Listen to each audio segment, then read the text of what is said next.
بكى الفضيل يوما فقيل له: على ماذا تبكي؟ قال: أبكي على من ظلمني، أبكي على من ظلمني إذا جاء يوم القيامة وليس له أمام الله حجة. إذا جاء يوم القيامة وليس له حجة.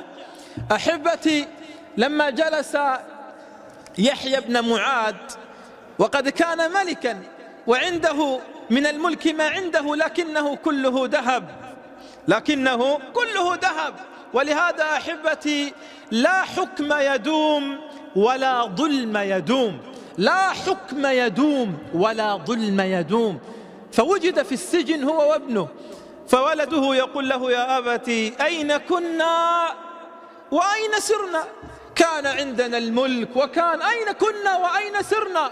قال: يا بني إنها دعوة مظلوم سرت في الليل غفلنا عنها ولم يغفل عنها الله سبحانه وتعالى. غفلنا عنها ولم يغفل عنها الله سبحانه وتعالى. ولهذا أحبتي ينادى يوم القيامة من وراء الصراط: يا ليت الظالمون في زماننا والذين يرتعون في الظلم أيا كان هؤلاء الظالمين أن يسمعوا هذا الحديث.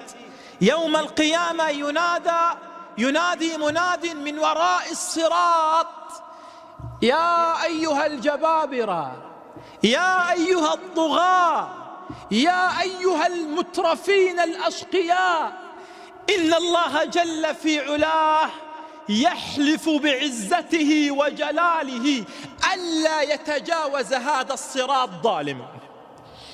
إن الله يحلف بعزته وجلاله ألا يتجاوز هذا الصراط ظالم. هذا الظالم الذي ظلم الرعية، هذا الظالم الذي ظلم أخواته في حق الميراث، هذا الظالم الذي ظلم جاره، هذا الظالم الذي ظلم عماله، هذا الظالم الذي ظلم من يعملون عنده، هذا الظالم الذي يظلم الناس والأقارب والجيران. ألا علم ذلك؟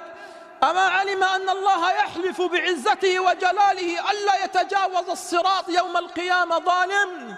وأقول لهؤلاء للظالمين: والله مهما زدتم في ظلمكم، في جبروتكم، فيما تفعلونه من قهر للناس، والله لو دامت لغيركم لما وصلت إليكم.